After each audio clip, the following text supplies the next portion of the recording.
You ain't got to take nobody down to hype your bestie up. It's hard to outdo white folks. Sister girl pulled me to the side and said, this is not just for Black people. And every part of our being has been shaped around them. That if you want to be an ally, you go and you listen. Well, I would say this. If whiteness is undefeated, Blackness is too. When I had my show this one, I can't remember this name. I don't understand how we think our math. We're living in MAGA 2.0, where anything Black is criminalized. My YNs out there, I promise you, I ain't never left community. When you're talking about real America, I'm real America, regardless of the population. Native Land Pod is a production of iHeart Radio in partnership with Reason Choice Media. Welcome. Okay, welcome home, y'all. This is episode 82 of Native Land Pod, where we give you our breakdown of all things politics and culture. We are your hosts. I'm Angela Rye. There's Tiffany Cross and Andrew Gillum. What's happening, everybody? What's going on? What are we talking about today? So much. I don't know what that face is that Andrew was making.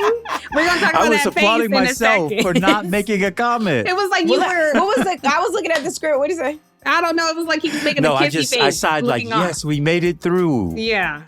He was like, yeah. He was just waiting like a pit bull on a leash, ready to say something. We are talking about a lot of good stuff. What are we talking about, though? Yes, we're talking about a lot of good stuff. And if you like what we're talking about, please be sure to tell your people to tune in, share this podcast with a friend, because you don't want to miss this. We have on today Demario Solomon Simmons. Yes. Demario Solomon Simmons, who went to law school with you, Angela, I believe. So you guys have known each other for a long time. Navasa. Yes, not exactly. National Black Law Students Association. Forgive me. That's where you guys met. But back when you were in law school. And he is Tulsa descendant himself of the Tulsa massacre, but he's also the attorney for the survivors of the Tulsa massacre. So yes, there are survivors, two survivors who are, I think, 111 and 112. He'll tell us when he gets on. So I'm really excited to talk about that. Yeah, I want to shout out because, and I'll bring this up when Demario's on, but when Demario was in law school on the Nikolas board, he was our reparations chair. Wow. At that time, working with Professor Charles Ogletree. Yeah, for sure. Working with Professor Charles Ogletree. This has been a life passion of his, and reparations on every side, right? We know that there's our reparations that our communities owe, from mass incarceration to things that cities, municipalities did to us, redlining, and of course, massacres just like the one in Tulsa. And then on that, Andrew, we know these things cost money. Of course they do. Enslavement, yes. Yeah, of course they do. They cost money, which is why we want you to tune in to our mini pod on Friday. Oh, that's right. Because we're going to be having a conversation about the implications of this disastrous, quote unquote, big, beautiful mess that Trump and the Republicans in Washington want to push down our throats. We want to talk about who's impacted. What are the stories we're not hearing on the news, and why it ought to matter to all of us, whether we are working class, working poor, middle class, upper middle, or if you're in the top 1% and you're listening. There are implications to everybody. And that's just it. So one thing that you know we all love is when we get to hear from our community. Tiff be in those comments, child. I love her for doing it. She gives us the comments update. But we also love when y'all send in videos. All over the country, we've been doing the State of the People Power Tour, and we have heard over and over again how much y'all love the show. I almost thought I was going to lose my life in Jackson because Tiff's flight got canceled. The people were hot. Andrew, you ran out of there, and they were like, no, where is Andrew? Listen, I didn't get my one selfie. sister met me in the airport. She came to the airport. She was going to have to fly out later, but she knew I was going, and And she left to go. So what I want to tell y'all, one, from the bottom of our hearts, thank you so much for loving on us. And every time we say welcome home, you guys welcome us home 300 times over. We are so, so grateful. And because we're grateful, we're going to make sure that we do what Tiffany always tells us to do, and that is to get in these listener comments. So let's start with the first one. Hey, Native Land folks, check it out. So, you're talking about democracy, and for one, the fault should be placed on the people. The American people are at fault for the situation that we're in. Because between 90 million people did not even take it upon themselves to go to the ballot box last year. On top of that, you had another 75 million vote for an authoritarian. So if you want to put the blame on the media, you want to put the blame on the legislature and all that, no, you put the blame on the people. The people get the government they deserve. If you don't vote and you vote the wrong way, you get what you deserve. So you guys need to put more responsibility on the voters. And I know that Angela's doing her tour and trying to get people involved and all that stuff, and that's what you have to do. But you got to be honest. The people are the problem. There's too many people sitting around saying, oh, this doesn't work, da-da-da-da. It works if you vote the right people in office. It works. And whatever dream you guys are concocting about some other form, come on, stop being ridiculous. It's democracy, but it's democracy that people are a part of. Okay, now friend. Hey, say ouch. Just start with ouch. If you can't say amen, say ouch. I appreciate it, honestly, and thank you for sending in the videos. I appreciate you sending the video. Did you hear me say video? The video, friend. But let me just say this. First of all, you real comfortable. I am so glad you are welcome home. You were so comfortable. You walked down the street with all them damn horn honking at us, so we can even hear part of the question. But I did hear the very stern rebuke. And I would invite you in to the same process that we have gone down, which is to listen. We have really taken this season. I think all of us really, really have in different ways. We're listening to different groups, having different kinds of conversations. But we are all, I think, listening now in ways that we didn't before the election, with more curiosity, wonder, maybe bewilderment. Yeah, a little really. bit too, right? And so I just don't know that 90 million people decide to sit out something where they feel empowered. I just don't know that that's true.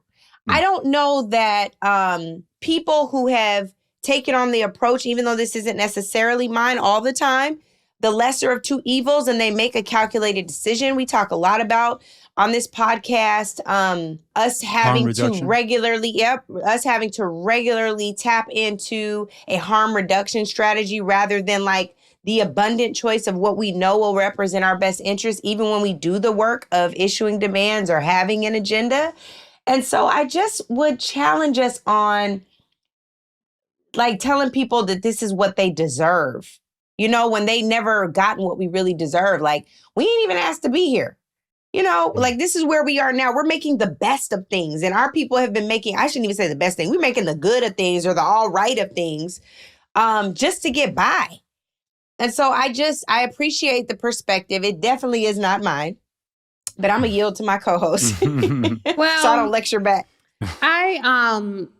I hear him, and this 90 million figure, I wonder like where that comes from. Maybe 90 million people didn't vote. You know, that's probably true. That sounds about accurate. I can give you the exact figures, but they're percentages. In 2024, the presidential election, just over 73% of the voting age population registered to vote. Just over 65% actually voted. So when we say 90 million, which could be accurate, that's not too far off from where we always are. So you have to be like, I know that might sound like a stark number, but in 2020, 67% of eligible voters cast ballots. That was a sizable number, particularly given that it was COVID. In the 2018, 2020, and 2022 elections, these are midterm years. These were some of the biggest election numbers we saw. About a third of registered voters did not vote. So that 90 million number wouldn't seem so stark. We've had way more people sit out elections.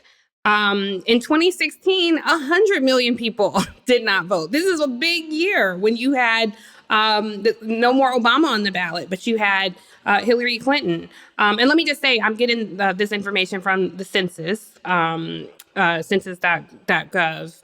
And, you know, I cross-reference them with Pew and Brookings and just make sure that the numbers align. So 2016, 100 million people did not vote. In 2012, You had turnout declined from 131 million voters in 2008 to 126 million voters in 2012. 93 million people did not vote in 2012. Here's where it gets interesting. In 2008, when you had Obama on the ballot, Black voters, as we always do, consistently across the board, showed up in impressive numbers. We over-indexed at the ballot box. However, in 2008, you had the fewest number of white voters. So white voters did not participate. In 2024, you had the most number of white voters participate. If every single Black person voted, we would not be able to outvote white America. So I got a real challenge with suggesting that the Black people who voted, who didn't vote, who didn't even have an option to vote, deserve what we've gotten. And I want to just honor you, brother, for one, taking the time. You clearly busy because you had to record it, like Angela said, walking down the street. So just for taking the time to tune into us and taking the time to express your opinion, because a lot of people feel like you. I hear that from a lot of people. And so I honor that. I really do. But I think once we dig into the data and just look at this landscape, it's hard to outdo white folks. They remain undefeated. And I think that is, and when I say white folks, it is the idea of whiteness, the idea of this ruling class. And so Angela, you talked about us being in a space of curiosity. And the one thing that I can walk away with, even outside of what's happened here in America, this week alone, lately, but definitely this week, I just haven't been feeling so smart. I haven't felt so informed. I have felt like you could take all that I know and fit it in a thimble. I am just consumed by all the things I don't know. And I'm not talking about like exploring white. I know about what happens here in America. Like I know about that. But I mean just the exploration of ideas and ideology and history and societies and, how we came to function in this world. And the more I read about things that happened, 25,000 years ago, it gives insight into where things might be going. And I hope I invite everybody, we as a collective invite everybody into that space of curiosity. Because even that perspective of we got to blame the people. I get that. That's a righteous anger because you were probably impacted and you're looking at somebody else like you didn't vote. And because of you, this is what happened. I just want to keep in mind who the enemy of all this is, who invited this. There literally is, and this is my challenge, and my co-host, I look to them every week to give me some hope. We out here trying just like y'all. But when I look to what's happening, I don't know how we outdo whiteness, especially when a lot of y'all are saying F everybody else and we just going it alone just with the Black people. Okay, I'm answering you right now because yes. Go for it. Go for it. Yes, I don't even want to cut you off long. Just yes to this because I don't understand how we think our maths. Yeah. Like you don't have the luxury of sitting things out. You don't have the luxury of saying, forget everybody else. It's us on our own. Us on our own is a strong 12%, boo. Maybe 13 on a good day if you count some of the migrants. Yeah. So that's the thing. Like that is maddening to me. I will say, Tiff, that this curiosity point is so important. We've been doing a lot of rebuking, a lot of telling people what they ain't doing, and it doesn't make sense. And I think the bigger point to me from the earlier part of what you were saying is 90 million people when, is it 170 or 150 million? Voted this year. 2024. This year, 174 million people were eligible. 154 million people voted. 154, it says too many numbers. I can't keep up, but 154 million people voted. 90 million is too high. 94 million in 2016 is too high. In a lot of places where there's compulsory voting, the turnout is much higher. We don't have that. We have the choice and the freedom to do so. It bothers me. I don't care what election year it is. It bothers me that many people sit out, and I want to know what has to change for them to get in the game. Just on that piece. And I'm not saying that should be the fullness of their political experience. Yeah. or their involvement. But that's the piece, right? I'm just like, what is making you sit out for something that's so important? And I think for a lot of people, and this is part of what I've learned that's hard, it's a cold truth. For a lot of people, this is nowhere near the most important thing they're dealing with when they're making decisions about whether or not they're going to sit with at the bedside of a family member that's dying. If they're, making a decision about whether they're going to go vote or bail their child out of jail, whether or not they can pay the light bill if they take their car down to the precinct to vote, will they be able to get to work? So it's like, that's the thing. That is the part of democracy that ain't right. It's not beyond that. I think it's a belief. Capitalism. A belief. Like, do I believe in this enough to participate? And Andrew, I'm sure you have your own thoughts, but I just want to kick off with a question because we've never had that many people. Like, even after the Voting Rights Act passed, like numbers were still on par with 2008. And we haven't disaggregated these numbers by race. But even in 1965, like the amount of people who participated in the election, it wasn't every single Black person, So we've never seen that level of participation. I don't want to give this number because I didn't have a chance to look into it. But in India, I think that there was billions of people. They have a greater voting participation than... They're also the original democracy. So this is what I'm saying. The more I read and understand things, I just feel so ignorant to so much. And I feel like in 2008, I don't know how y'all feel, but from 2008 to 2016, I was living in a fantasy world. I was not anticipating what was going to come. I was too busy enjoying the moment. Even though there were the hardships and challenges and all that, I relished in this idea that this was we had broken the new status quo. Right. That President Obama was now our floor and we still had a ceiling to get to. I was not anticipating that white folks were big mad. They were organizing. They were playing the long game. So I don't know. I'm just curious your thoughts on all of that. Yeah. Well, first on the way you ended, which is at least how I hear you when you say white folks, and you may mean something and say something very differently. But I believe you. To me, I hear it and I think the majority of white people in this country, how they decide and how powerful the impact of that decision is on all of the rest of us. And put it more simply, white women by majorities voted for Donald Trump. White men by significant majorities voted for Donald Trump. Together, they constitute a ruling majority. And it sucks to have to use the term ruling because the ruling is more associated with aristocracies. But when you have shifts like we've seen in our democratic process to more of an autocracy, a kleptoclass, where people get power just to take money from out of the system, and oligarchy. And to define that, it simply means the wealthiest people aren't just the richest people in the world, but they're now the richest people in the world who also get to decide what government's actions are going to be and what government's actions are not going to be. So it's a marriage of not just the wealthiest people, but now the wealthiest people also quite literally have all the power. There's power by virtue of money, and now you've got power by virtue of the levers of government operating in your interests exclusively. And that's where we're moving toward. Trump even admits he has the wealthiest, more billionaires in his cabinet than have ever served the country. He thinks that is a good thing. I think that's a horrible thing because that no way resembles the people who are being governed.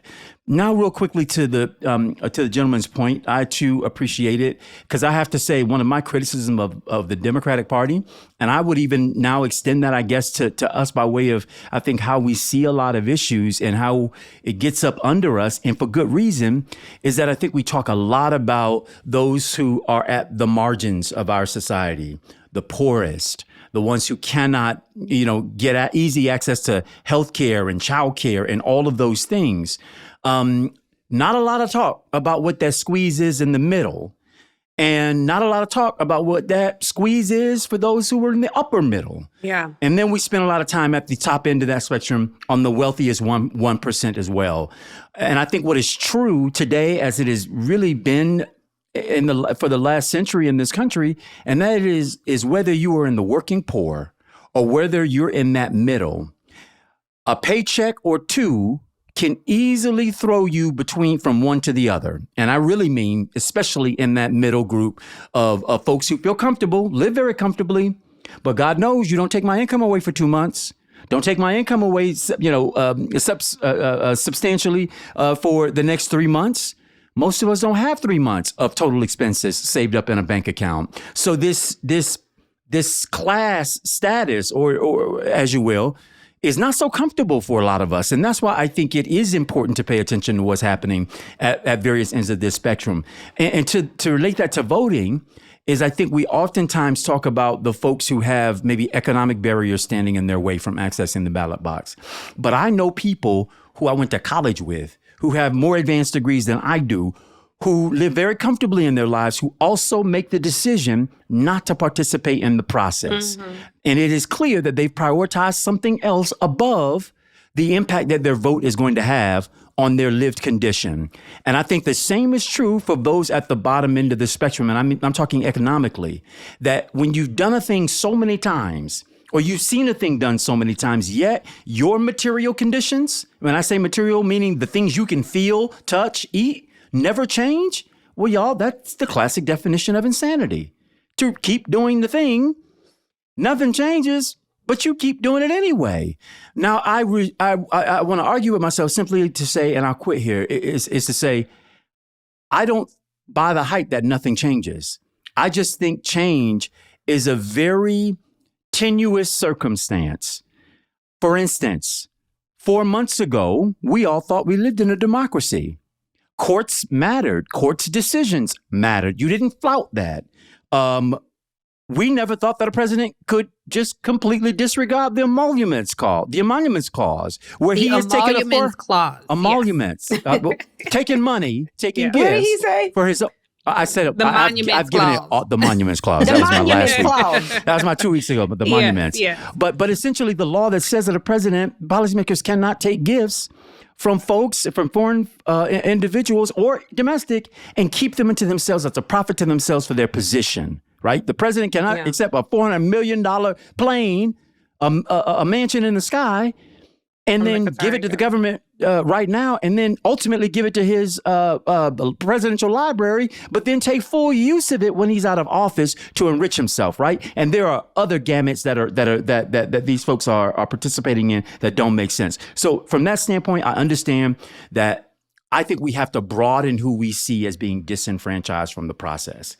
Those who self-opt into it because they prioritize something over it, or those who by their very conditions and materially not changing, and therefore they're not believing and acting in support of a system that isn't in service to them. And I get both sides, but I do think we have to give more thought, more conversation to the fact that there are people who are well-heeled in our society by comparison, still making the choice not to participate in this process. And the last thing I'm going to say here is that no way ever have the majority of people, everyone in this country ever participated in the democratic process. There's never been a movement in this country where everyone who's impacted by it has participated in that process. In fact, the opposite is mostly true. And consider that this democracy that we have today, what's left of it, was never ever designed for the engagement of the majority. The ruling class don't believe in majority rule. They believe that the majority can lead to chaos, can lead to protests, and the destruction of the ruling class, which is why the first people who could vote were basically white men who own property, not all white men. I'll stop there. I don't know that we've, I agree with everything you said, Andrew, save for the part about democracy. I don't know that I've ever really believed this was a democracy. Right. I feel that. You know, when I had my show, this woman, I can't remember this bitch name because she offended me, and I mean to say it. Yes. Shoot. I'm going to just tell you why. Do. She, I think, I want to say maybe she wrote for The Atlantic. I don't remember, but I had her, I was filling in for Joy. I didn't have my show yet. I was filling in for Joy on her weekend show when she was moving to prime time. And Joy was like, please don't blow my shit up while I'm away today, okay? I had this woman on, and I was making the point that we are a young democracy. Yes. And she was really nasty about it.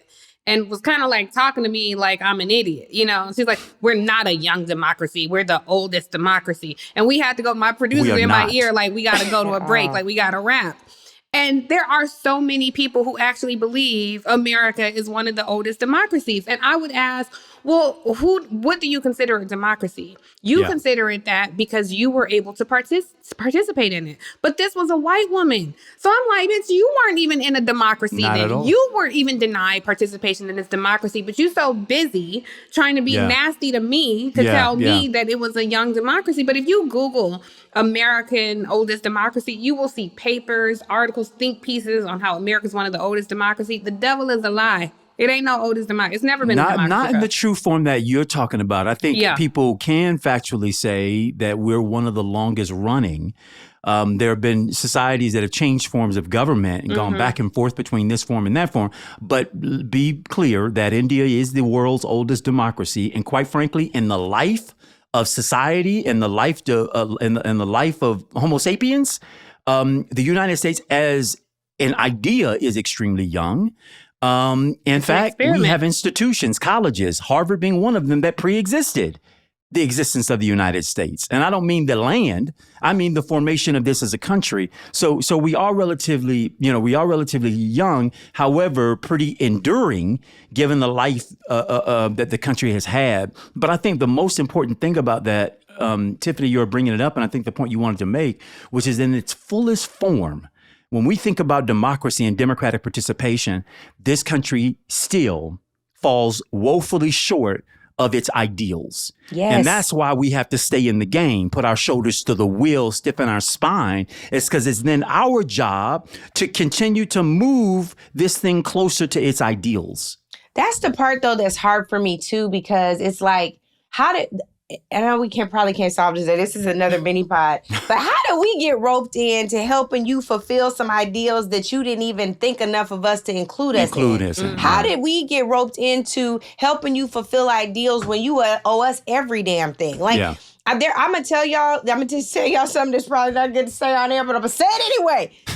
I think that what has happened on this tour, I might have been radicalized. I am like, girl, please, you are definition radical. But I think more so now, Andrew, because I'm like, I just know deep in my core, we just deserve so much better. Sure. And I am very much so doubting that the people who we need to do better by us have the capacity or interest to do so. Let me give you an example. Let me just give you an example. I know Tiff was like, this is one question. We got one more, but this is my last point, Tiff. We got time. I want to hear the example. Like, I got time today. Okay. So listen, you guys, and bless, I want to honor my elders, but God damn it. We had an elder white woman come to Louisville. The first day, she was sitting there with her American flag shirt on, button up.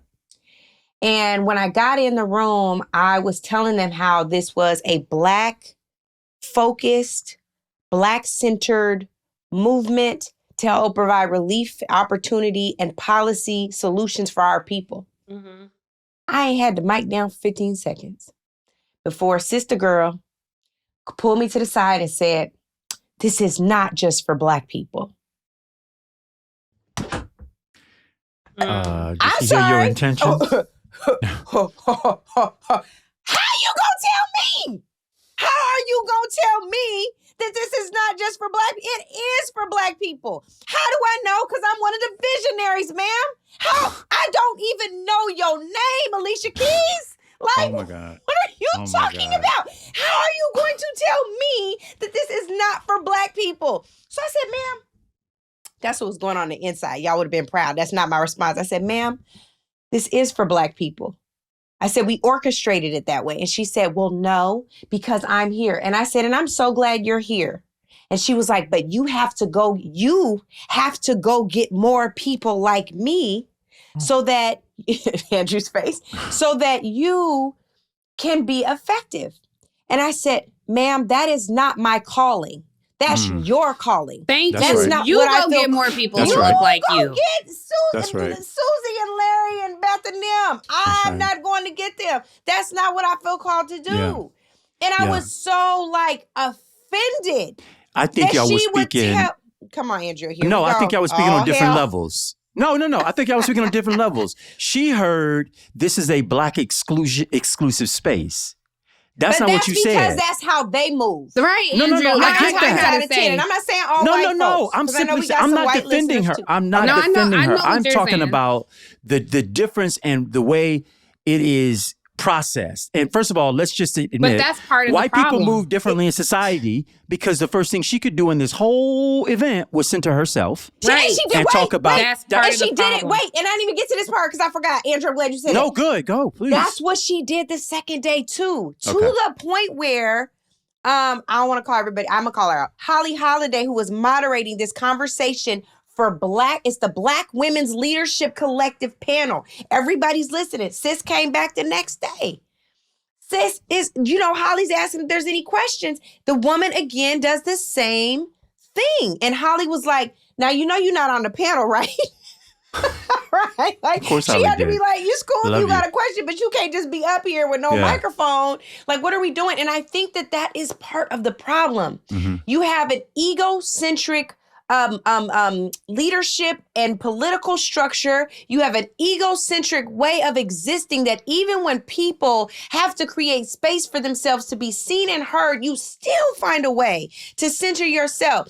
Everything about this place has been built for y'all. If y'all don't let me have this moment at Simmons College with Black people in Louisville, we gonna have a problem, man. Yeah.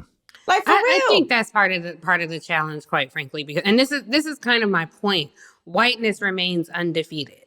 So even, that was my point about if every Black person voted, whiteness remains undefeated. So then you go to, because I have an issue with all the people like shitting on the Arab community, the Latino community, API community, because y'all leapfrogging over all these white folks going after people who the country wasn't kind to them either. Yes. Acknowledging that there, of course, is anti-Black sentiment in communities. But I'm like, if 80% of a group voted, but 20% is trying to ally, I want to talk to that 20%. And so what is not my ministry is to try to appeal to the hearts and minds of this idea of whiteness. It's not my ministry to try to change perspective. It's not my ministry to seek humanity where I have seen none. Throughout history, I've seen no evidence of any such thing. And so I don't know what we do in this space. So many of you guys, thank you for tuning in. I'm very receptive. When people come up to me and you listen to NLP, I'm very receptive. I'm very receptive to conversation, and I really anticipate disagreement. Sadly, I have not had a lot of disagreement. People come up to me and I'm already anticipating they're going to say, you wrong about this. And they're like, Tiffany, you keep talking about you feel hopeless. Then I'm bracing myself. I'm like, yes, give me some hope. You about to tell me how wrong I am for feeling hopeless. And they're like, girl, me too. Like, I feel the same way. For sure. And it makes me sad because I'm like, I don't want to be spreading darkness. I don't want to be spreading hopelessness.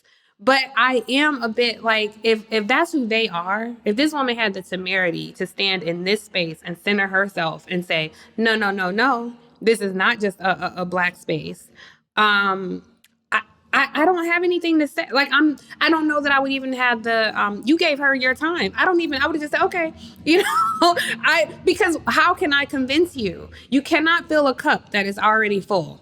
If that's how you feel, then go about your day. And Angela, I'm going to tell you, I'm listening to this and I'm like, she wanted a confrontation. She wanted a viral moment. Is she an op? Is she in there trying to get to something? Or she ain't right up here.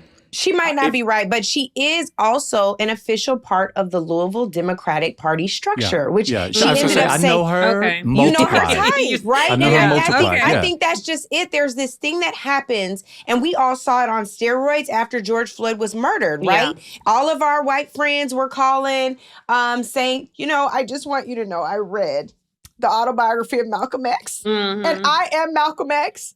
It happened so many times. But yet there are some other white folks who'll be like, I don't know what you're going through. I just want to hold space. I'm good with it. I'm gonna be here. Ashanti, who runs Emerge, did a workshop on how to run for office.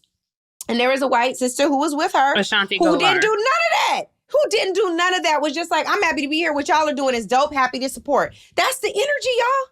Yeah. That's the energy. Like, if we're not talking to I think you're giving a lesson. Yeah, right. I think you're giving a lesson right now, because I actually don't. I hear where Tiff is, because Lord knows I've been around a number of ops. I can't even count them, right? Don't even know them. Yeah. But if I receive it in our most generous of spirit, it would be the woman probably wants to be in allyship. Yeah. Doesn't really know where to begin and completely has no sense of her space. Yeah. Because she decided to take a space that wasn't hers and attempt to bend the whole damn thing, right, her way, and then charge you with the mission of going out to get more of hers. That's all every way round wrong. So I would just say if you are seeking to be in allyship and you go into a space like this convening, which has no mix-ups in its messaging about who it is and what it's for, that if you want to be an ally, you go and you listen. Especially on day one, comment number one, welcome number one. The first thing you do is stand up and put yourself in the middle of the conversation so that then you're the sun and we just going around and around you. We spinning on your axis now? How that happen? No, that doesn't work. That's and so it takes ridiculous. a little bit of self-awareness to know that, yes, in every day of your life, you move a particular way. But to be Today is gonna be the day. self-aware, you gotta desire that. You have to know that you need it. And if you lived all You have your to know life that the in a world don't station of revolve around you. privilege, even if you don't think you've been in privilege. Yes. But that you have the right to come up and confront me on that. I don't know many Black people who go into foreign spaces and the first thing they want to do after the welcome is to tell you all the things you are not and need to be and how this isn't of service to them.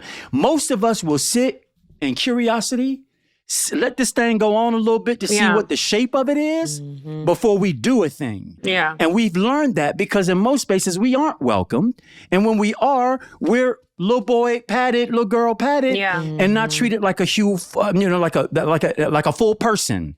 And to a lot of white liberals, my friends, a lot of them I know, many of them volunteered in my campaign, and I believe they wanted us to win, and they worked like they wanted us to win.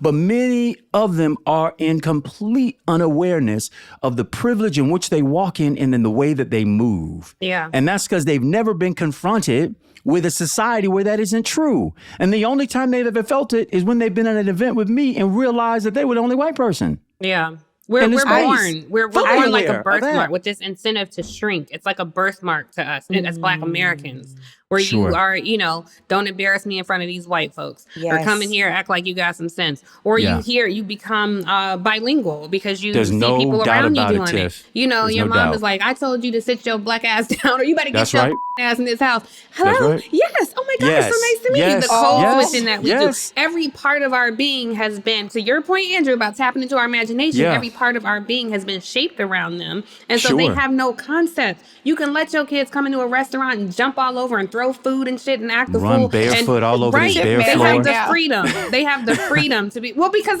when I see Black kids doing that, I get an attitude. And then I think, these are Black children. Let them have their joy. Let them live. But I immediately think somebody should tell them kids to sit down. At restaurants, if you next to me, please, But contain yourself. You guys, Tiff doesn't like kids. I love kids. She just said, I love kids. That's so Tiff funny. likes dogs. Tiff don't like kids. Oh, I do. Tiff, that's not. Tiff, That's so not. The people who know me will be so surprised to staying hear on that. your current point. Yes. But I love dogs. If it's dogs, I love Tiff, dogs. If But that's I not need a your point, though. babysitter, you babysit? I'm a grown woman, so no, I'm definitely not a babysitter. If you want me to keep your kids, you should find a babysitter. But usually at a party or something on airlines, no. Angela, you are running the wrong pavement. Yeah. We're trying to get back. But just to clarify, I have very close relationships with kids because I always want kids to feel safe. But I think we should allow space for children to experience Black joy. For sure. Yeah, but there's no part of me that dislikes children. I think that's a strange sensation to have. But I didn't mean like that. I just meant you would rather watch somebody dog it than the baby. That's all I believe. Probably, but I wouldn't do either just because the time capacity. But we are into this conversation and we still have another viewer comment. So I want to make sure. Let's get to the other viewer conversation. But I also just wanted to say before we moved on, before we went off, the exit ramp, is to simply say also Black folks have this ability and skill and observation to be an awareness of a space from a higher level of sophistication too. It is knowing your perceived enemy or certainly knowing your environment outside of what is your environment so that you know how to move to get from it what you need, what you want, what is in service to you. And again, I think the same is still true, that there are a lot of other cultures, a lot of other folks, and principally those that who are white in this country, who never have to take surveillance, never have to be aware. When you're the highest thing flying, you don't look above, right? You survey what's beneath. And so in so many ways, they are the highest thing flying. And so an observation of the entirety 360 is not a requirement. And for many of us, we got to know the ins, the outs, the exits, the exit we're going to create. If it becomes necessary, there's a different level of situational awareness. But I'm with you. I'd love to hear this next question if we can roll it. Hey, Native Land family. This is Jordan Foster in D.C. by way of Newport News, Virginia. I wanted to come and respond to the question of how do you reshape the country? I think there are two things that I would want to see. One, I want to see the Democratic primary start this year. That's within this system. I wanted to see it start this year because I feel like Trump has gutted so much of the system that whoever is the next Democratic leader, if we get one, they're gonna have to rebuild everything, and I think it's gonna take 3 years for us to really learn their vision. And then two, I think that in whatever new system we get, I want something where we don't have terms in the sense that if you get thrown out, someone just finishes your term. I want to be able to do a vote of no confidence, so we just start over again. Yeah. And I also want to validate what Tiffany said a few weeks ago. You guys should definitely be talking more, be invited to speak more than the guys from Pod Save and more than Ezra Klein and people like that, because you actually understand the stakes as they are, and you're not just trying to go back to doing business as usual, and you have a point of view and you actually are selling something that is interesting. 100% validating that so much that I had already been saying it for months before you said it, Tiffany. All right, have a good one. Jordan is our new shade correspondent. I love it. Thank you, Jordan. I love it. Thank you, Jordan. I appreciate that. We appreciate that, man. it. Yeah. I ain't gotta take nobody down to hype your bestie up though. Jordan, you ain't gotta do that. You but don't I need no was me. You better tickled. hype your bestie up. I don't. I would say this, Angela, about his point. I'm not even gonna get into my criticism of the media, but it is I think we're at a moment in time where we see in every space how we center white comfort. And so Pod Save America to me is a poster of white comfort. They're never going to say anything that's going to make white folks uncomfortable. And so as a result, there will be, and they're not the only ones, but I mean across the board. Reporters at the New York Times has to tailor their reporting for white comfort. Correspondents across media have to tailor facts for white comfort. We see all the time, today, I'm just making this number up, but today, or this month, 14,000 Palestinian children or children in Gaza were killed. We don't hear today the Israeli government killed 14,000 children in the West Bank. We just don't hear things like that. We hear, over, 100,000 enslaved were killed. We don't hear white people killed 100,000 Black folks during this time period. And so I think because we all speak our own unapologetic, unfiltered truth in our own way. And here we get to have nuanced disagreement. We get to deep dive into discussion. We get to, but on a cable news panel or on any panel, they would put us all on under the guise of we all feel the same. We're all there representing one position. When the three of us rarely feel the same about anything. We feel the same about basic humanity. We feel the same about decency. We feel the same about equality. But why is that a political point? Yeah. When you get rid of that part, we have very different approaches to liberation. We have very different opinions on what's happening in democracy right now and the ways to fix it. So I got an issue with that. And just real quick, this is another thing I got an issue with too, because they ain't sending the video, but these a lot of comments. of people constantly saying that we are not in community and we don't know about community. One, Angela is doing the State of the People tour. That is an invitation to all of community. So please go to stateofthepeople.org.com, and you can see we'll be in LA this week, so you can find us there. But community, I think it was Tavis Smiley, and he said that the Ivy League and crack cocaine were two of the worst things that happened to Black people. And I never understood it until I got older. And I worked with a bunch of Black people at a Black network that shall remain nameless. But all the leadership, they were Ivy League graduates. And they thought that appealing to community meant you were going to have to appeal to the lowest common denominator, so to speak, the most ignorant of the bunch. That meant you were talking to Black folks. And I'm here to tell y'all the most ignorant of the bunch is my community. The working class is my community. The middle class is my community. The upper crust folks is my community. The way, Angela, you grew up with your parents, they some of the Blackest people I know. They're my community. Y'all didn't have to struggle to prove your Blackness. That's my community. Andrew, the way you live now, that's my community. Like, we are all a community. So this whole idea, like, y'all ain't in community, you have no idea. My YNs out there, I promise you, I ain't never left community. Ain't nobody in my immediate family left me. You have no idea. So I want to throw out that because that happens a lot. This is why you're our translator on what's being said in the streets, if you will. But I appreciate that.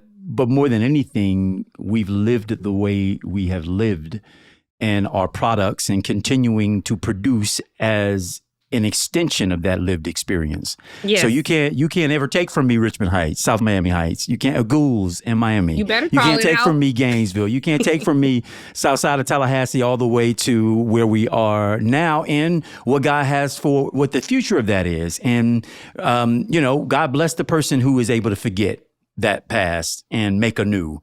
But I am community, just as whoever the mentioner of that is community. And I think to your point, Tiffany, about like the nuance and the disagreement and the perspectives that are so fine in their differences that someone unaware, someone only looking very surfacely wouldn't pick it up because they see three brown faces doing or saying a particular thing. And I've felt this for a long time about many of the white folks that I have been in contact with. And my definition or the impact of community is actually beginning to expand this idea that there are just some people who can't fit a whole Black person in their mind. Like, not just me as a politician, not me as an activist, not me as a dad and a father. I'm indivisible. I'm all of those things. And so when we comment, when we come into a place, when we bring a perspective, unless we try to delineate by saying, I'm going to separate myself from this, is that, and the third, which is bull anyway, because you are a person, you're human. We're an indivisible person. I cannot be divided between myself as much as I might try, or even as much as I might predicate before I make a statement. I'm me all the way through and through, the worst parts, the best parts, and everything in between. And my perspective is shaded by that entire lived experience. And so when you throw me an ad and you think that that's going to appeal to me because, to Tiff's point, whatever the lowest common denominator is, you might miss me with that. Because that's not where I show up on this spectrum, on this gradient. I'm a whole person, though. And I want you to consider me when you're talking about real America. I'm real America, regardless of the population of the place I live or whether I'm what geographical region of the country. I'm a real American. And I thought that was a disease held mostly, almost exclusively by white folks, but it is in true form a disease, which means it spreads. And now it is a concept that we are incubators of, where we can't see the fullness of an individual in that perspective, but we use, frankly, the majority ruling class shorthand of you're not in the community. Or you're not this. And I'm not going after anybody. I don't read those. I don't know about it. But just in general, for the conversation we have. But in general, we know how this works. But don't and I would just say, to the earlier point, to the one that was just made by this listener question, we can't. It is not some theoretical exercise in futility for us to think again about the society we want to live in, the rules that control it. Just as I exampled 4 months ago, this country and what we thought its extents were different than how we might envision them today. I didn't know you could close entire departments by one person, that you could ameliorate the checks and balances system by one action. But all that stuff is happening today on steroids. So we can, to the other point, imagine something different. That's it. Angela, you wanted to get in. I saw you trying to get in when I was saying something. I want to hear what you had to say. Praise the Lord. Everybody. I don't have anything because we have a guest coming to join us. And I want you all to know that Tiff and Andrew speak for me even when we disagree. So, but I don't think I disagreed with anything. I want to shout out this brother. I'm serious. We need him on to be the shade correspondent or something because he was great. And I really liked how he talked about a strategy that could work for us. And I think that it is important when we think about strategies that can work for us, that we have on people who have toiled, wrestled, fought, were deemed as crazy or too radical on matters for many years that we know are rightfully ours.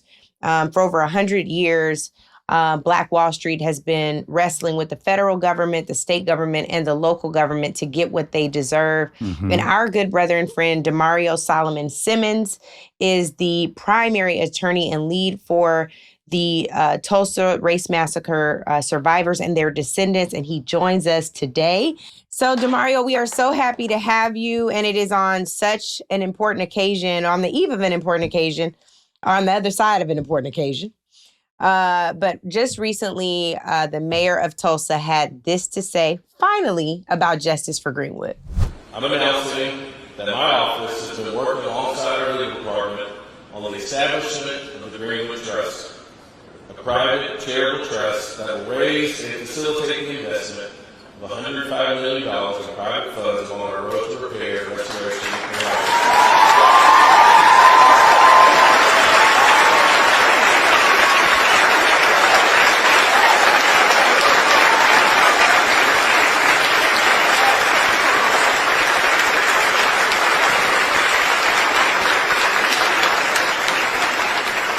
Descendants of Greenwood victims at the center and our survivors, the trust will invest in affordable housing and home ownership by raising a $24 million fund of investment that's aligned to, you heard Christy, she's ready to go, in alignment with the Beyond the Apology Commission recommendations. We will also invest in cultural and historic preservation by investing $60 million to preserve Greenwood's history through place-based projects, including our investment in surviving victims from the massacre and other cultural landmarks.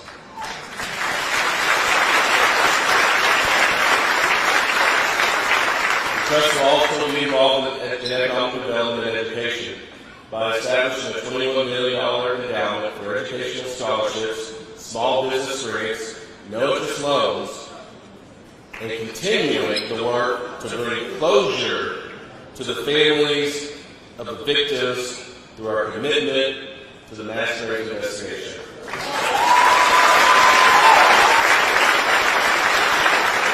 We will be making these investments to restore the Greenwood District and Tulsa overall to the community we should have been. So, Demario, I want to come to you because I know firsthand how hard you have been working on this announcement with the mayor. And I just want to ask you first, I know you got feelings, but I got to ask you first about Mother Randall and Mother Fletcher and how they feel about what was done, especially when you compare what you all asked for and have demanded for quite some time versus what you've actually gotten promises for at this point. How are they feeling? What are they saying? Yeah. Well, first of all, I was just excited to be on to talk about this. We're feeling very good down here. This has been a lot of work, if you stated, and to have our mayor, and give shouts out to Mayor Monroe Nichols for stepping up to the plate, being bold and courageous. And that's what we need in a moment that we're living in today. The survivors are excited for the community. This is something that they've wanted to hear. They were both there, Mother Fletcher at 111, Mother Randall at 110, to hear that an actual city official say, yes, this was wrong and we want to do things to fix this. And we're still working with our mayor to talk about exactly what that's going to mean for them as individuals. And I'm happy to report that the mayor we're engaged in those discussions as we move forward.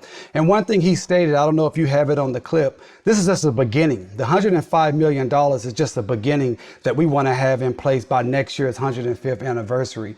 And obviously our clients are those two clients are 110, 111. So we're not trying to make them wait a whole year. So we're still working through. But overall, they were excited and happy that this day, they got to see this day and hear with their own ears. Jabari, I just want to first and foremost say thank you. Thank you for your tireless work because, again, there are so many heroes at this time that when you tell the story of America, they should be included. And I count you among them, my brother. You have been thank you. So dedicated to this movement. That's how we met. You and Angela have known each other for decades, but you and I met in 2021, I believe, yes. In Tulsa. And I was so fortunate to meet the survivors and rest in power to Uncle Red, who was also one of the survivors, the brother of Mother Fletcher, who unfortunately did not live to see this day. He passed away. And you're a descendant yourself. So I just am in awe of you. And this is just one case that you're working on. You have a lot of cases. You are on the front lines of a lot of civil rights battles. But what I love about you is you are a revolutionary, you're radical, and you love Black folks like you love yourself. And we just need more people like that. And he's an NLP listener because he will text me and Angela like, hey, on this episode, here are my thoughts. So it's just an honor to have you here. My quick question is, and you kind of answered a little bit, but I'm just curious, how long before Mother Fletcher and Mother Randall see dollars hit their accounts? And I ask this because they're 110 and 111, as you said. When they travel, they have an entire team of people who travel with them. They have an entire team of people who take care of them. Mother Fletcher she's still very astute, but she has her grandson and, caretakers, and those things cost money. Yeah. Well, thanks a lot, Tiffany, for that. And yes, I just want one clarification. I'm not actually a descendant. Mia is. My wife is a descendant. I'm a Black Creek descendant. That's a whole other case. Yeah, that's a whole other case. We're hoping it happens really quickly. Here's the thing, and this is why I'm so excited to come on this show outside of me just loving you guys and loving the show, is the faster we can get money into the trust, the faster money can be dispersed out. And so right now, anybody that's listening can help contribute to this trust. That's why it was brilliant the way that it was set up. And it's something that we wanted to put forward with the mayor to open this up, not just to the city doing what's right, but inviting people from all around the nation. So as soon as we can get money into that trust, money can be dispersed. And that's what we're working on right now, because we definitely want them to get what their just due as soon as possible. Yeah. Jabari, we don't know each other. A lot of people in common. My best friend, Chris Chestnut, growing up, after I saw you make your arguments in the state Supreme Court, which I thought you did a brilliant job. I watched from beginning to end, really hanging on y'all's words and on the words of those on the opposite table of you, to just hear what the logic was and what defense would exist for such a really remarkable, and I use that word not with any positive salutation, but remarkable devastation to a community. And I appreciated the mayor saying what could have been, right? Because that's the part that got interrupted. We don't know how many descendant millionaires there could have been coming out of Tulsa that got truncated. We don't know what those descendants could have gone on to do and become in this country and the world, because all of that got truncated. And that's the real, to me, harm of what has happened here is the fact that so much opportunity, future opportunity, unknown opportunity, was extinguished in that horrible tragedy as well. I want to hear from you, just having listened to those arguments made by the government, the Chamber of Commerce, all those other folks, what it meant to you personally to hear the mayor, the first Black mayor of Tulsa, if I'm not mistaken, to get up and with the voice of not just an individual, but the power of the government behind him, make the comments that he made. Was there a feeling of deeper level appreciation that we might not be getting on the surface, that it might mean to you and to the survivors and the other descendants of the survivors, to have the government bring this thing full circle in some ways? Yes, we've been working towards that for such a long time. And this is the first time that we're not been actually fighting the government. And so that meant a lot. I must admit, I'm 25 plus years into this, and hearing those words, I felt like a big boulder has just been removed from my shoulders. Still understanding there's a lot of work to do moving forward, but to know that we have at least a willing partner at the city of Tulsa. And again, we're gonna have to go through a lot. We gotta get this thing set up, make sure we have the right advisors, make sure it happens the way it needs to happen. But man, I just feel like the vindication for all of the survivors and descendants who started, first of all, just for people who don't know, there are over 11,000 people that suffered the massacre. There's over 3,000 people that were disappeared, never to be seen from again. And people started fighting and trying to get justice days, even during the massacre. We were fighting so it not to happen. And so it like vindicates all those people I've worked with, Professor Charles Ogletree, Dr. John Hope Franklin, Attorney B.C. Franklin, Representative Maxine, Don Ross, Senator Maxine Horner, so many people that have gotten to get to this point. I mean, I was really working hard to hold back my tears. I bet. Because it was just such validation that this work mattered. One of my cousins who is a descendant and also been in this work for a long time, he said, man, I just feel like someone gave my life back over the last 25 years. It wasn't all in vain. And I think that's how we all feel. And this is a victory. And particularly for it to happen in this time period that we're living in MAGA 2.0, where anything black is criminalized and they're coming at us very, very aggressively. To see a black mayor stand up and say, I'm gonna do what's right. I would encourage anyone to go and look at Mayor Nichols' actual speech. I think it's one of the best speeches I ever heard. And one of his lines is, why should we do this 104 years later? He says, simply because it's the right and decent thing to do. And that's such a powerful statement in this time period where we're living and seeing so many things that are not decent and it's unrighteous, that if we can just stand on the side of righteousness and decency, I think we can make it out this terrible, terrible time. I want to come to you about this because I think it's important too. Sometimes we go in to demand things. Also, shame to Tiff for trying to make us sound like we AARP card carrying. She said, y'all have known each other for decades. It's been 3,000. I was like, whoa, 20-something years, Tiff. I'm 49 next week, so I'm just embracing it. Creeping right behind you, 49 going on 29. But I want us to just say this here. I think that it's important for people to understand that even when you have a list of demands and those demands haven't changed, again, you didn't get everything that you wanted. Right. Talk about some of the things that you're still pushing the local, state, and the federal government to do. There was a DOJ report that came out before the Biden administration's tenure ended. That was okay, but wasn't as helpful as was needed. Talk about some of what you are still requiring of the federal government, what you need from the state government, and what you are also going to continue to push Mayor Nichols to do. Man, great question, Angela. As you know, because you've been involved in this very step of the way. When we presented Project Greenwood to the mayor back in December, we had 13 points that included victims' compensation, payment of all outstanding claims, assortment of other things. Out of that, we've gotten about 7 of those things, including a citywide holiday, which is something we have been pushing for a very long time. And June 1st, when he made his announcement, was when he was on the actual city holiday. So we got 7 out of the 13 things. So over half. And so, we got to be excited. We got to take the victories. I mean, we go 104 years of no. 104 years of not just no, hell no. Obstacles, opposition. So we take the victories, but we're still looking for, making sure that the survivors get compensation into their pocket.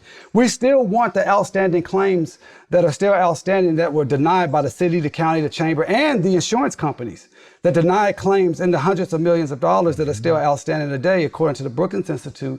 We want those to be paid. We want a hospital built in Greenwood, because there was a hospital at the time of the massacre that was destroyed.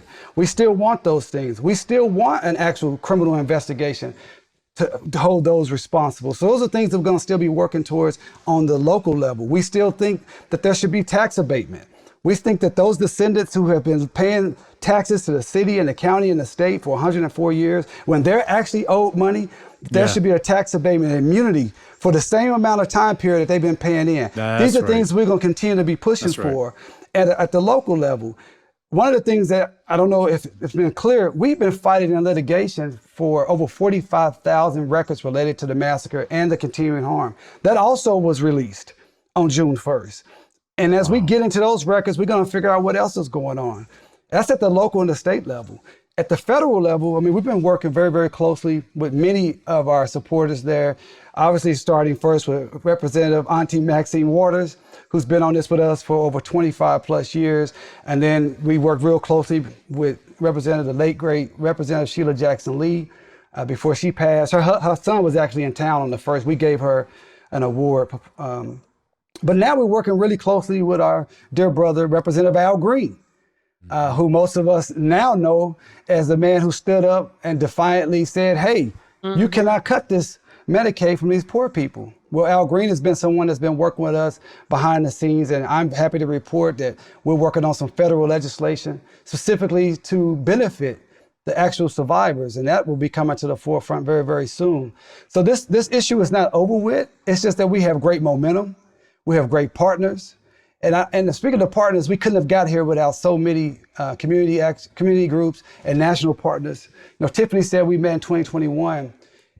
When everyone wanted to interview the survivors, and we were very protective of them, right? It was COVID. We didn't know who needs to talk to them. I told NBC, I said, I only interview with two people, Joy Reid or Tiffany Cross. And I think that's important. That's how we need to do. We need to leverage our power when it's opportunity. And from that, she was everything that we thought she would be and much more. From that, this relationship and this friendship has blossomed, and we've continued to just get more and more. So, Andrew, I'm gonna consider you a part of the Just for Greenwood family now. Hey, please. If Tiffany and Angela let you know, your episode when you talked about early on what you went through, man, it touched me so much. It was one of the most powerful things I heard, how vulnerable you were and how real you were. So I appreciate you, brother. I don't always I don't always agree with all your positions, but I appreciate you. It's all good. Especially when Tiffany and Angela in your text. Yeah.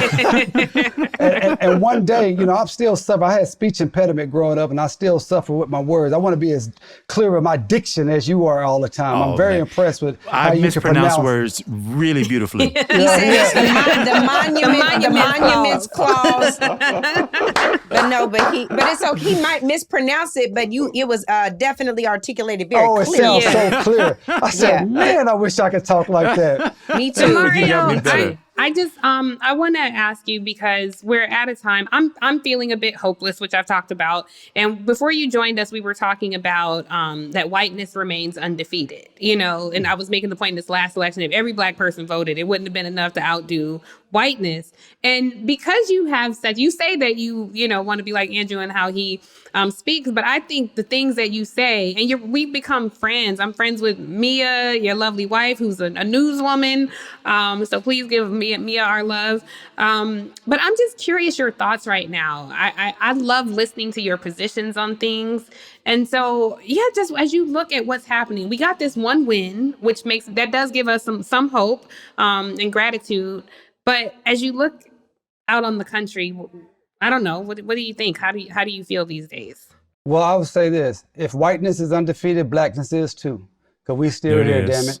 In 1921, the stated goal was to run the Negro out of Tulsa, and we're still here. The stated goal since we've been here in this country is to extract all our labor and get rid of us, yet we're still here. This is a difficult, terrible time. It's a dangerous time. It's a time that's pretty unprecedented, even for Black folks, where you have a federal government in our lifetimes that is not only just attacking us, but just openly corrupt.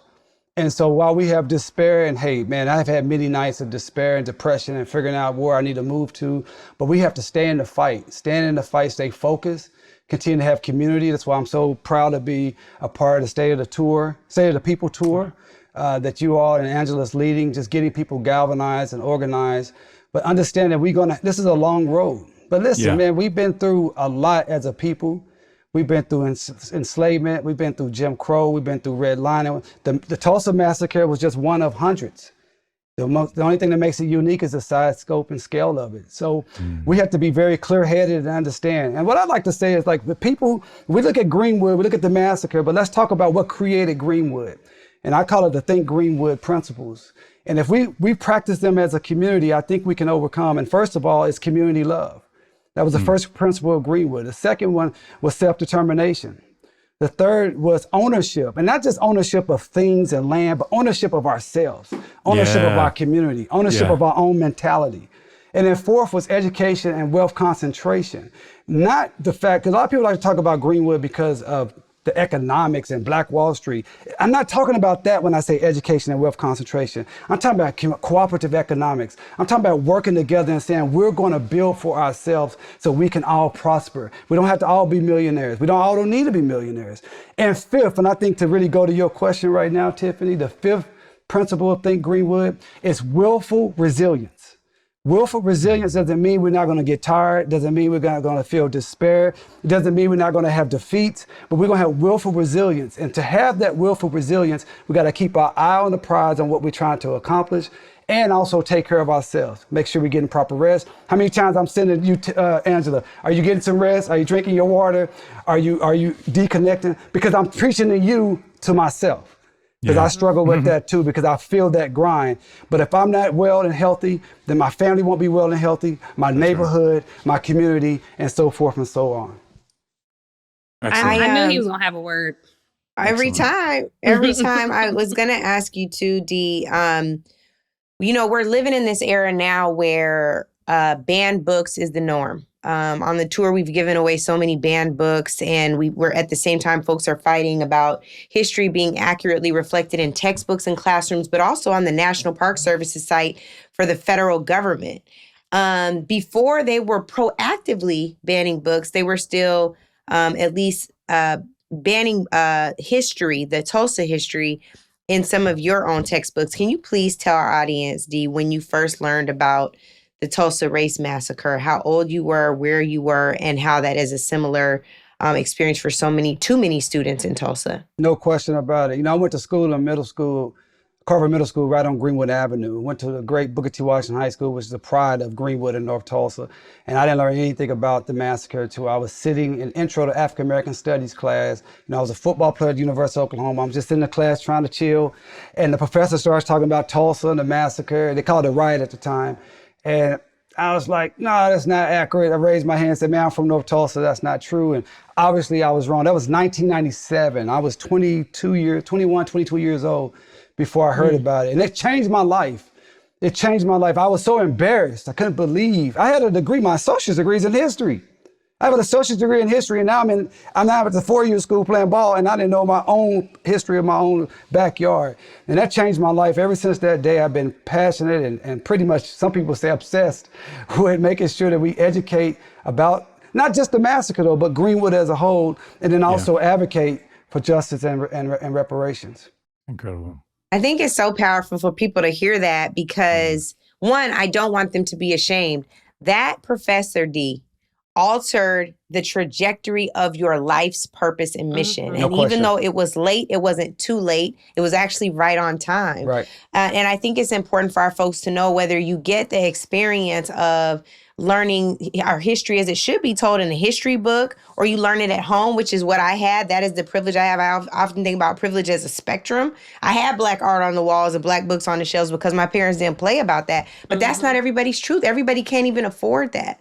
So what else are you all doing, especially about ensuring that this generation of young Tulsans, folks that are at least tangentially associated with Greenwood, never forget because they won't have to? Well, first of all, that's why the holiday was so important. I don't believe holidays in and of themselves is enough reparatory justice, but it was important to make sure that this history was never erased, because for 80 years, the city of Tulsa denied that the massacre even happened. Now we have an actual official city holiday that's going to be celebrated every year. So that's one thing we're doing. And then at Justice for Greenwood, for all those who want to connect with our work at justiceforgreenwood.org. We have a whole genealogy department. We have 5 outstanding genealogists. And to date, we have a descendant community, the largest in the nation, of almost 1,000 people. We've done the genealogies for almost 300 of those individuals where we can certify what we call chronicle, that they are who they say they are. We've done oral histories of over 70 of these individuals, and we're going to be having an archive and putting forth those oral histories so they're there, and that's an ongoing process. And every time someone does an oral history with us, we give them a $500 honorarium for their time and for them participating in their own liberation. And so those are some of the things that we're doing, and we're just looking forward to continue to connect. If you think you're maybe a Greenwood descendant, just give us a call. Go to justiceforgreenwood.org. Our genealogy is completely free. We also work very closely with our Black Indians who helped build Greenwood, particularly the Black Creek Indians, which I am one, who helped build Greenwood, to do that genealogy and just bringing this history to the forefront. Because without the Black Indians, there is no Greenwood. And if you don't have justice for the Black Indians, there is no justice for Greenwood. And I will say we do have a Supreme Court hearing in the Muskogee Creek Nation coming up on June 10th. We beat them back 2 years ago, and they're appealing this. And if we are successful, over 100,000 Black people who are Creek ancestry will have citizenship rights within the Creek Nation. Now, not only will they regain their heritage and their birthright, who they are, but they have access to life-altering, life-saving resources like healthcare, education scholarships, housing, childcare, etc. So you guys be praying for us on June 10th as we bring that Justice for Black Creeks as a part of our Justice for Greenwood work. We have to have you back, because the case that you have with the Black Creeks is fascinating. Mm-hmm. And that was a history I didn't know. I obviously knew there were Black Indians, but I didn't know the specifics around what happened with the Black Creeks in Oklahoma. I would love to have you back to talk about that. I'd love to do it. Damari, I know you got to go, but before you go, unless Andrew has something. No, because I'm watching the clock and I know the brother got a 2 o'clock. Okay, very, very quick, Demario, because you made me late to a meeting before 2. Of course, all the time. All the time, you know. This is my brother, y'all. I just got to ask you this really quick. Mayor Nichols stood 10 toes down in his courage. Yep. And there are other elected officials who find themselves now, or they may soon, in similarly situated positions. What advice do you have for them around, making a community whole after a race massacre, making a community whole after, slavery, making a community whole around redlining, whatever the local impact or the state-based or the national impact has been? What advice do you have for them? Act boldly, act courageously. I would go back to Mayor Nichols, do the right and decent thing. Listen, I know Brother Retzmore got a lot of flack because he vetoed a study. I'm in the camp of we don't need very many more studies. Act. Bring legislation. Do what Mayor Nichols did. He acted upon actual recommendations that came from the people on the ground. So go, if you're an elected official, deal with the people on the ground, the actual experts, bring them in, let them know what you can do, and then do what you can. Like you said, Angela, we had 13 points we wanted to see happen. We didn't get all 13. There were some things that the mayor at this point just maybe he couldn't get done. Okay, fine. Let's work what we can do. So do what you can. If you're an elected official, do what you can. One thing that we see about the Trump administration and Republicans in general, that you have to respect, they exercise the power when they get it. They take care of their people. They don't say, well, hey, I don't know how this is going to work out. They do it. And that's what we need the people on our side, be it the people on the progressive side or the so quote unquote left or Black elected leaders, because as the one sister said in the commencement speech, Black faces and high spaces won't save us, especially if they're not actually using their power. So my deal is just act, be courageous, and do the good and decent thing. I love that, man. Thank you, You're a gift. You're a gift, not to just the folks in Oklahoma. You're a gift to all of us, man. Oh, I appreciate that, is, brother. and Tiff, he does have dogs. Where your dogs at? Oh, I know all about the dogs. You already know. Yeah. I know. That was Mia's babies. Oh, honey. yeah. I put them up because I didn't want to get in trouble with the native land pod folks. They started barking and whatnot. No, Tiff wouldn't have talked to you. She would have welcomed would've them talked onto to the show and conducted an interview with them. You would have been out of gas. We had Big Gretch on here, Gretchen Whitmer. She had dogs. Tiff made it lifted that 500-pound dog to see the dog. So I just was going to see if you had show and tell for Tiff. She loved the baby. Well, she gets all type of pictures all the time. Like I said, her and Mia talk all the time. So, yeah. Well, listen, I'm looking forward to seeing you all in Baltimore and connecting sir. with you guys, because I'll be done with a lot of this litigation. My birthday, like I said, is June 15th, be 49. Happy birthday We're in going to advance, toast you brother. up in Baltimore. I We're going appreciate to toast that. you. I'll be there. Listen, Yeah, you got to do a panel. I told you got to reach out to Mayor Nichols, see can he come. I'll certainly do Because that. the elected officials need to hear from him on what it took and what is next. Because this ain't the end, this is the beginning, as he said, and as you said. Right. Yeah. And Angela, you were at one of those meetings, and we talked to him about, hey, he could really be a trendsetter here.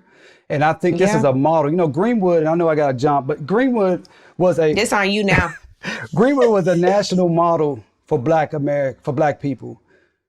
What we're doing now in Greenwood will be the national model for cities around this country of how to repair the harm. We have a particular formula that I'm looking forward to share with those when we come to Baltimore of how you organize, mobilize, educate, and galvanize the community towards action. This didn't happen out of a vacuum, and it took the time. This was a marathon, not a sprint. Many times I get upset about the marathon, but this can happen in other cities, particularly with cities like Tulsa's only 18% Black. You got cities out here 25, 30, 40%. Come on. But there's a formula to make this happen, and we know what that formula is. And then with Mayor Nichols, he can talk it from the elected leader side. I love it. Thank you, Jabari. Thank you, good brother. Okay. Safe travels, appreciate safe you I love being y'all. here. I look forward to coming back Love soon. you Take back. care. Peace. We'll see you Yes, in sir. Baltimore. Bye-bye. That was excellent. I love it. I love Jabari. I love me. I love his dogs too. I'm gonna just tell you. I will say the thing that my co-host may be a little uncomfortable with, but I do have to say that if we can't even act on a study with respect to Governor Westmore, because people ask, like, are y'all going to talk about this? Are you going to address this? These are the things that we have to lead with conviction. And this is also the space where we center other folks' comfort. We're centering white comfort in that. And it is disheartening when we expect someone who looks like us, someone who knows firsthand to act on our behalf, and then they do not. So I'd be curious if he ever wants to come on the podcast.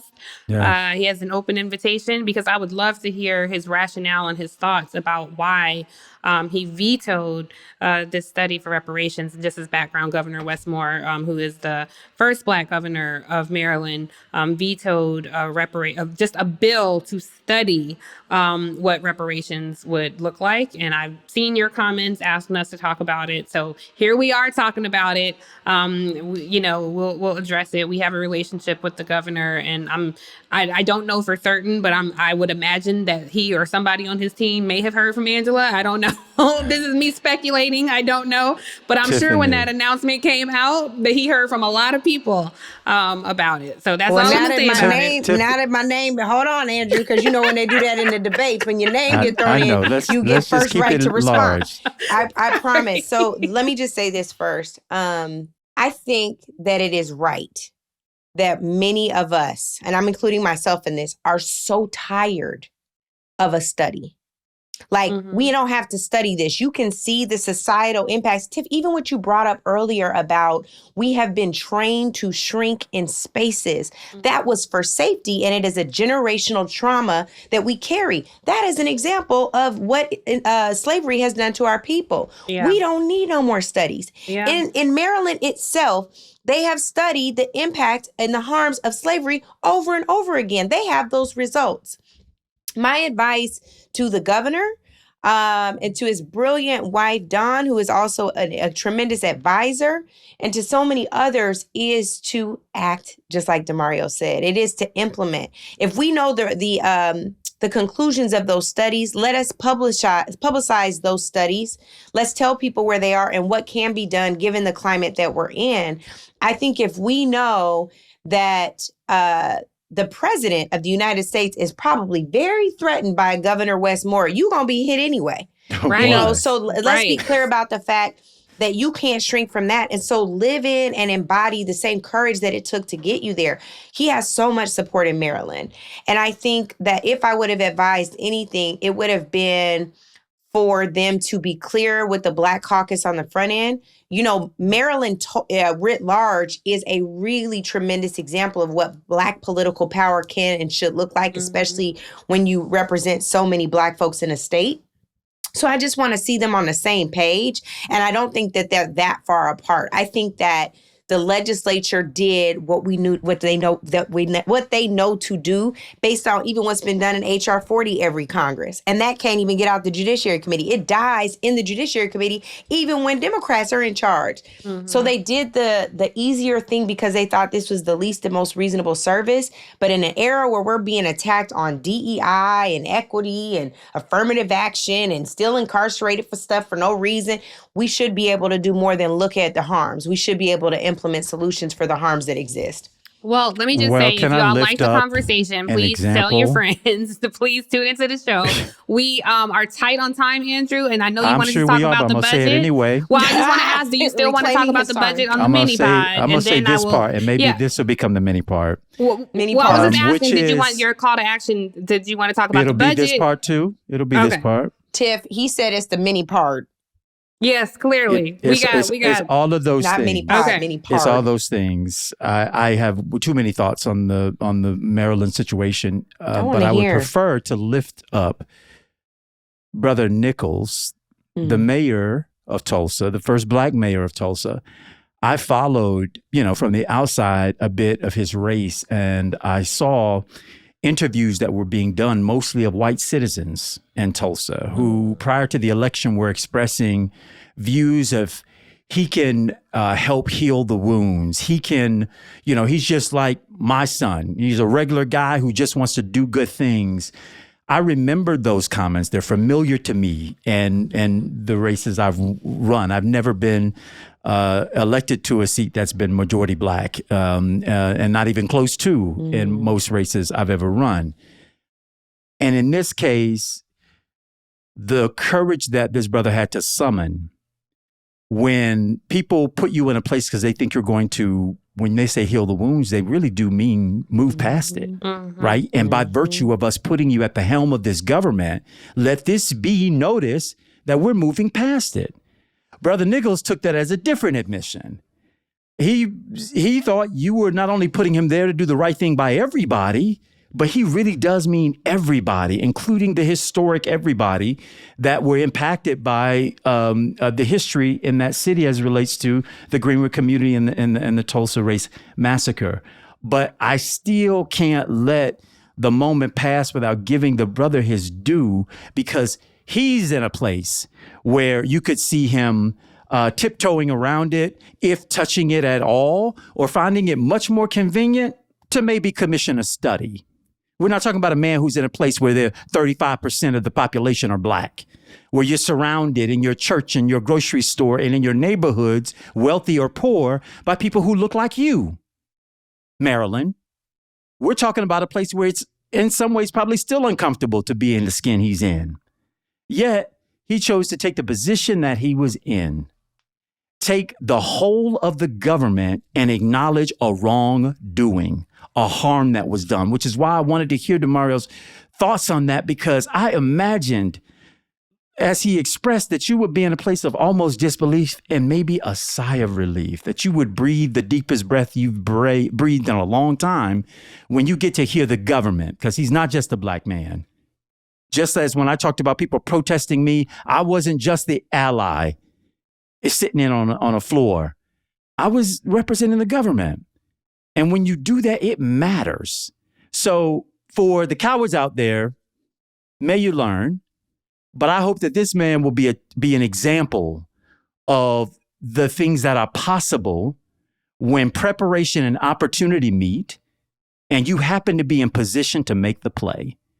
And I thought that given the horrors of what occurred and frankly, the disappointment after disappointment after disappointment that have been felt, that was a powerful thing to do. And we hear a lot of time from listeners and others and commenters of how government doesn't work. It don't do nothing for us. It hadn't changed anything for me. We owe it to them to lift it up when it actually does work. And it does the courageous and the right thing. And there are people who can live to benefit from it and tell about it. And now we can go on to all the other great things. Well, the question I was trying to ask you is, did you want to do the budget or do y'all want to keep this going? I don't really care. We can keep this conversation going and make it a two-parter. I don't really care. If we can, I would love for us to talk about the budget because I like what you suggested, Tiff, about the idea of inviting Wes on to be able to speak for himself. Unless you're wanting to back it out of Maryland and have a broader conversation on what's required of electeds. Okay, well, let's do CTAs real quick, and then let's go right into the budget. I'll be really, really fast. Okay. My call to action for this week, y'all know I've been heavy on this State of the People Power Tour. Well, when the tour concludes, Andrew would sniff right in the middle of my stuff.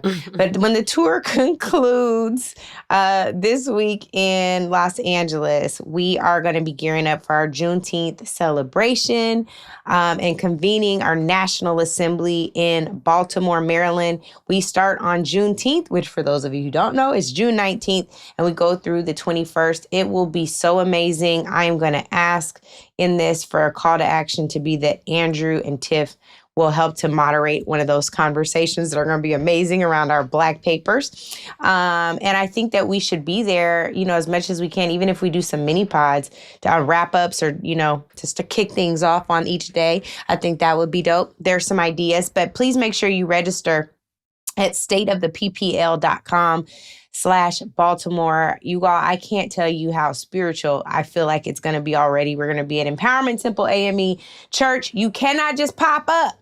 Cannot pop out and show, as Kendrick would say. You got to actually make sure you register.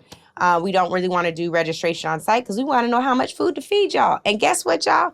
It's free. You got to get your reparations somewhere, even if it's from your own people. So come on, Baltimore, Maryland, and I'm going to yield to Tiff and Andrew. All right. I will yield my time to Andrew's call to action because I echo all of his thoughts there. In essence of time, we want to say, we've gone on a while on this podcast. Thank you guys for tuning in. If you enjoyed the episode, please share with your friends, tell somebody, like, subscribe, do all of the things. You can check out other shows on Reason Choice Media. Our girl Jamel has politics. And there are going to be some new shows dropping. So stay tuned here to pick that up. Be sure to tune into this week's mini pod. We're going to get into the budget. I don't know how many days there are till midterm elections because I don't know that midterm elections matter anymore. So that's my hopeless. I'm going to say that. I'm going to say that, Tim. Hold on. Let me scroll down. 516 days. All right. Thank y'all. Welcome home. Thank you for joining the natives. Intentional with the info on all of the latest. Gillum and Cross connected to the statements that you leave on our socials. Thank you sincerely for the patience. Reason for your choice is clear. We're so grateful. Took the oath to execute roles. Yeah, faithful. Preserve, defend, and protect the truth. Even if painful. Welcome home to all of the natives. We thank you.